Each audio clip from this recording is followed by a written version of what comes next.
What's up, FA Nation? I am Jen Piacenti, joined today by Ryan Hallam, and we're here with another edition of 3-Point Play. Ryan, how's it going today? Doing excellent. Halfway through the week, getting close to the weekend, getting closer to sports. Man, it's just things are getting better every day. They are. It looks like there could be some.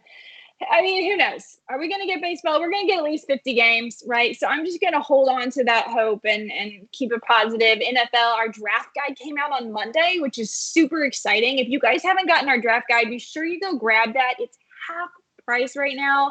It's got all kinds of tools. It's got videos. It's got ways to help you win DFS, seasonal, everything. Ryan, you're writing some articles for the draft guide, right? Yeah. Mine aren't quite due for a little while, but definitely go to fantasyalarm.com/NFL draft guide. Get it today. It's already started. Howard's got like 3 or 4 things out already. Yeah, we're already talking sleepers, bets, all kinds of things. And we're going to stick with the NFL talk today because, well, we know that's probably going to happen. Well, please. It's going to happen. NFL. It's happening. It's happening. It's happening, guys. So we're going to talk some NFL today. What we're going to do is we're going to bring up 3 topics, and we're each going to take a side, and we're going to give 3 clear points for our side of the topic. Whether there is a winner or not, I don't know. We might let you guys vote. That's always kind of a fun way to go about it. Or I can always declare the winner because, hey, I'm the one in charge of this video. Sadly, that is true. Perks. All right. So are you ready to get started, Ryan? Always. Let's do it. All right. Let's do it. So it's that time of the year that you guys are probably, hey, a little bored, a little antsy. You want to start doing some drafts. I want to talk a little bit about Dynasty. Okay. It's Dynasty time. Ryan, can you give me a player who's maybe just a little more under the radar? I'm talking not a first-round pick, who you think could have a sneaky fantasy impact for this season. I'm going to go to tight end because, a lot of running backs get a lot of attention. The 2 top quarterbacks got a lot of attention. All the wide receivers got all the attention. So I'm going to go to tight end. I'm going to go to New England with Devin Asiasi. 3 reasons why I think he could have sneaky good value this year. 1, Patriots traded up to get him. At 9 spots, but still, the Patriots traded up to get him. Bill Belichick identifies players that he wanted. He wanted to make sure he got his guy. And he did. He moved an extra 4th-round pick to move up to get this kid. Number 2, the Patriots' offense is going to look very different this year. In case you didn't hear, this guy named Brady, who's been their quarterback since like 1973, isn't under center anymore. So things are going to be very different. Jarrett Stidham has no NFL experience as of right now, as much as they seem to like him. But what's an inexperienced quarterback's best friend? Their tight end. He only has to deal with Matt Lacoste, Ryan Izzo, and fellow rookie Dalton Keene. So it's not exactly like he's dealing with, Travis Kelce and George Kittle on the depth chart. A guy they trade up for and not a lot of depth of position. There's 2 reasons why I think he could be very good. Number 3 is the player himself. He's got a great skill set. He isn't the fastest guy, but he has very consistent hands. He's athletic along the line of this new wave of NFL tight ends. I don't want to say he's a little bit bigger Aaron Hernandez because that name is kind of taboo in New England, but I mean he's not that far off of that skill set. He's a little not quite as fast as Hernandez, but he's great yards after the catch. He's a big guy, so safeties are going to have a hard time with him. He's athletic and agile enough that linebackers are going to he's going to be a little too shifty for them. He's just the right size and athleticism to be really successful. And most importantly, he's actually a really good blocker, which a lot of people don't think about, especially at running back and tight end in fantasy. If you can't do it, you're not going to play. You can be as great as you want. If your quarterback gets nailed over and over because you miss an assignment, you're going to find your butt on the bench really fast, especially under Coach Belichick. So between trading up to get him, the lack of depth at the position, and his skill set alone, I think Devin Asiasi has a chance to have a good rookie 2020 season. All right, that's a good answer. I'm going to go with someone who also likes to block, and someone that for some reason we're not hearing a whole lot about, and that is Chase Claypool.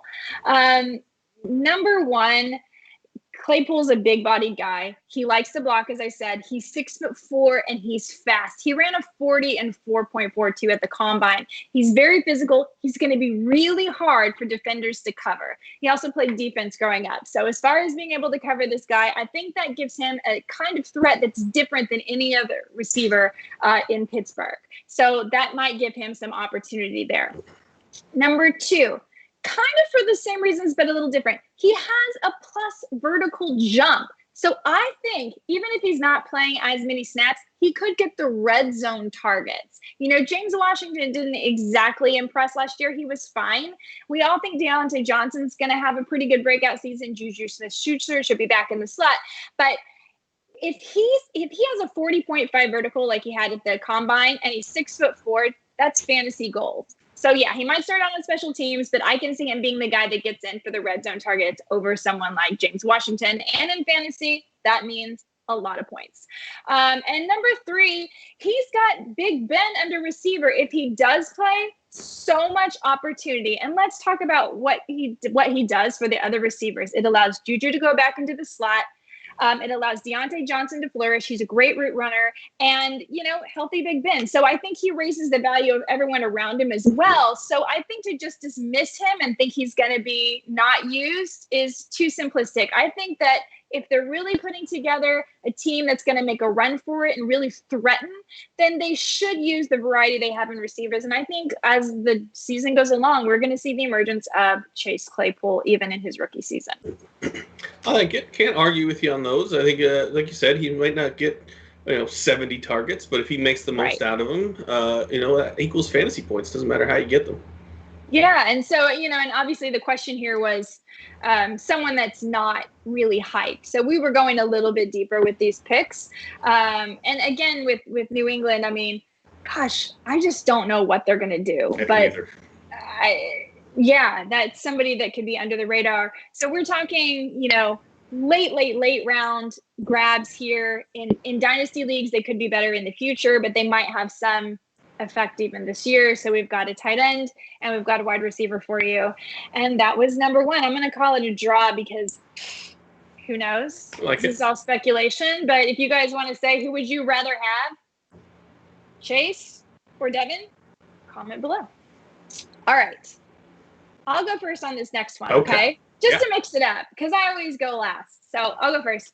I want each of us to choose a divisional upset. I'm going with, in the NFC North, the Detroit Lions, mostly because I have to stay on brand. And I have been talking about Matt Stafford possibly being a great value for your quarterback. And so Matt Stafford is my number 1 reason why.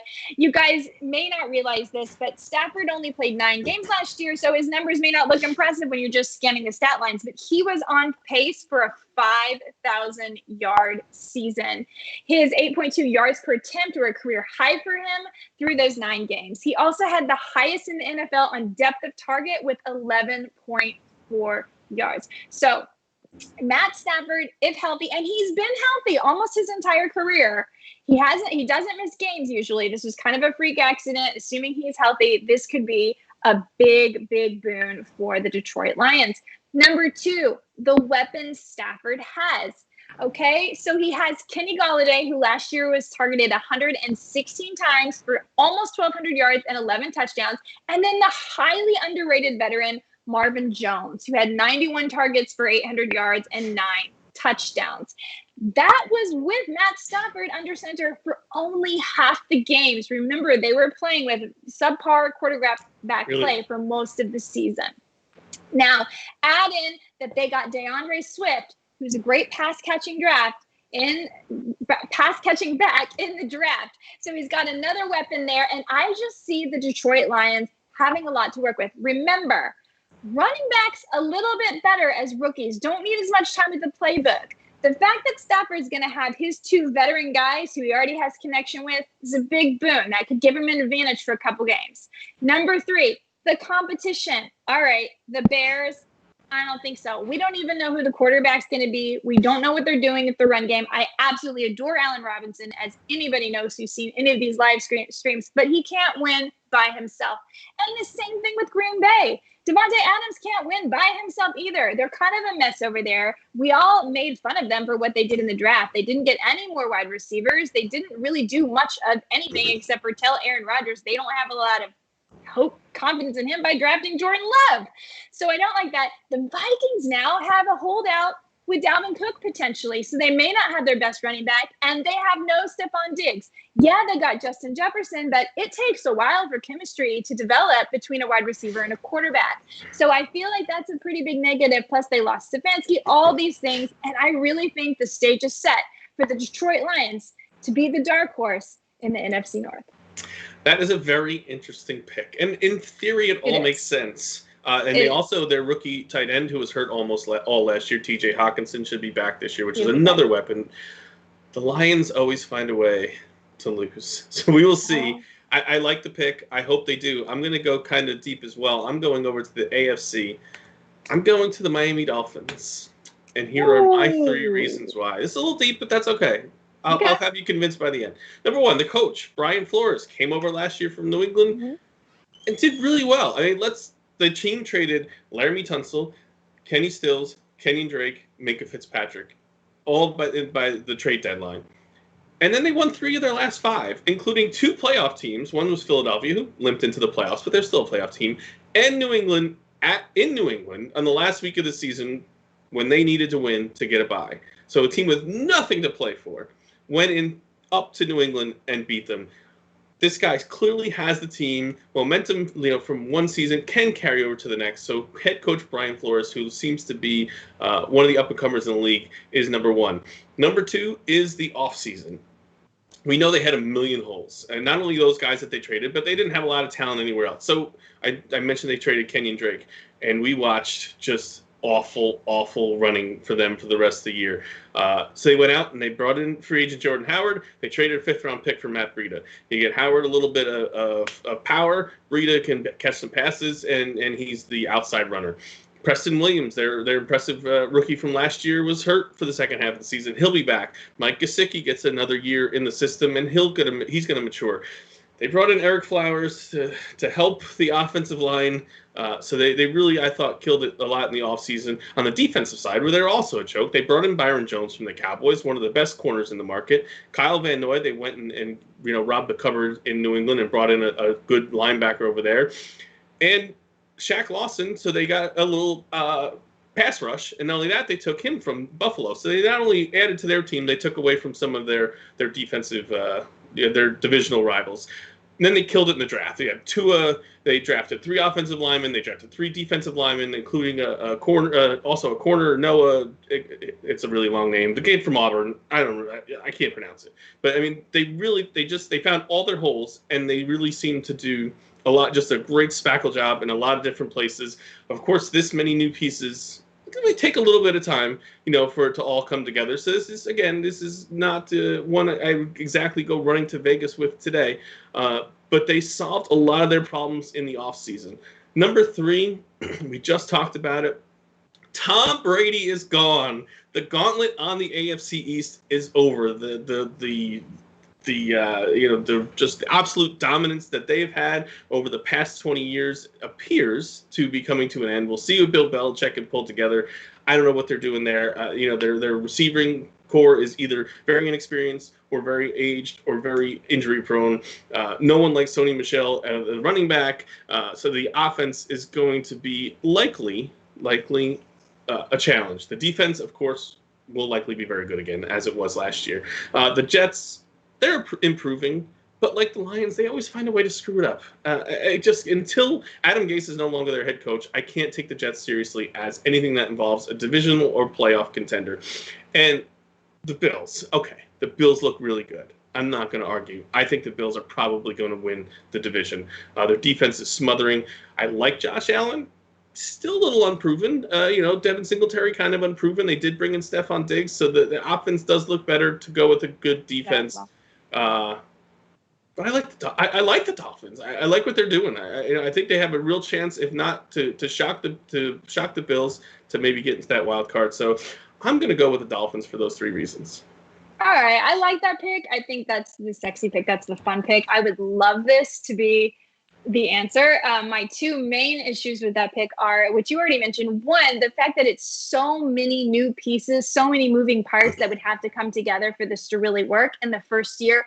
You know, a lot of rookies, a lot of changes. And so to me, for them to really jump over the Bills, that would take a lot of faith. We also don't know if they're going to start Fitzpatrick or start Tua. We don't know how this is going to go with and Tua's health. There's that too. The other one I want to poke a small hole in, and I think just in general, I want to say this. So many people are all over Mike Gesicki this year, and I'm not convinced about this being the dark horse pick.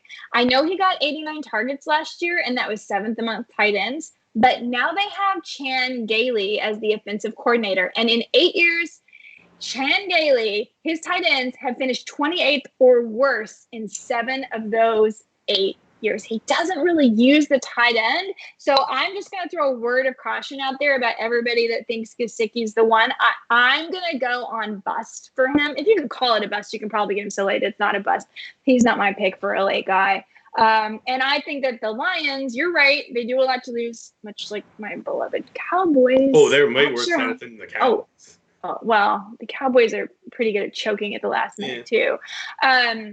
Or finding a way to choke when they shouldn't. But I just think that the chemistry and the veteran presence there in this year, when there's going to be even less time, is what's going to pay off.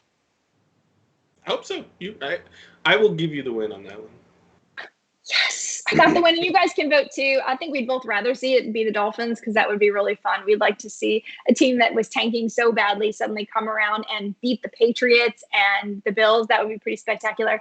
But who do you guys think has the better chance to upset, the Detroit Lions or the Miami Dolphins? And my father's a Dolphins fan. And your father's a Dolphins fan. Yes. So there's that. Unlike Rick Piacenti, he's not on Twitter, thankfully. He's not. No. He's not on Twitter. There's no one to follow there. I wouldn't have brought him up if he was. No, he wouldn't have. He's not there. So third question, and this is just for fun because it is summertime. I want to know, what is the best summertime drink? I was going to go really boring and say water because it's the summer and it's hot, but I decided to spice it up a little bit and go with sangria, which is something I've only just recently come around to, and I'll tell you why. And this is my number one. Number one is when we get together with my wife's family. It is like, and it doesn't matter what the get together is for. We had a family reunion. We had like a life celebration when someone passed away. It's a competition for who makes the best and strongest sangria. There's usually 2 or 3 there, and they do not fool around. Like, you can't drink it all day. That's how great it is.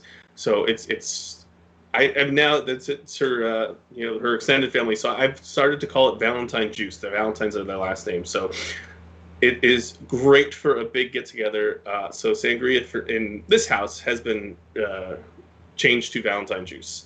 Number 2, it's versatile. You can use red wine, white wine, sparkling wine. It's tasty, refreshing, delicious.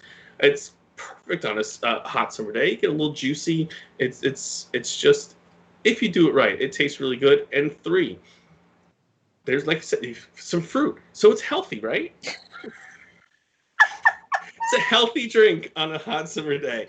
And if you just leave the fruit and everything in there, and you take it out afterwards, you get a nice secondary buzz if you eat the fruit afterwards. So it hits you now, it hits you later. So those are my 3 reasons why I'm picking sangria as the best summertime drink. Okay, those are really good answers. I'm going to go with mine. Mine is going to be the mojito. And here are the reasons why. Number 1, mint. What tastes better than fresh mint when it's hot outside? Just, and I know your bartender is going to hate you when you order it. And, but you know what? That's what he's there for. You tip him an extra buck. It's worth it. He's going to muddle the mint. You're going to put it together. It's going to be refreshing. It's going to taste great.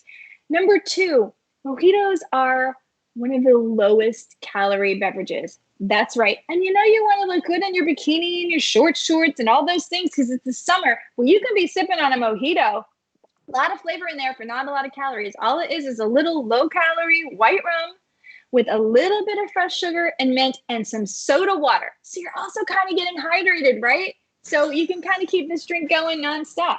Number 3, makes you feel like you're in South America. A little bit of fun. Even if you're like at home, you're feeling like, hey, I could be on a vacation. I could be on a party boat. I could be on a beach.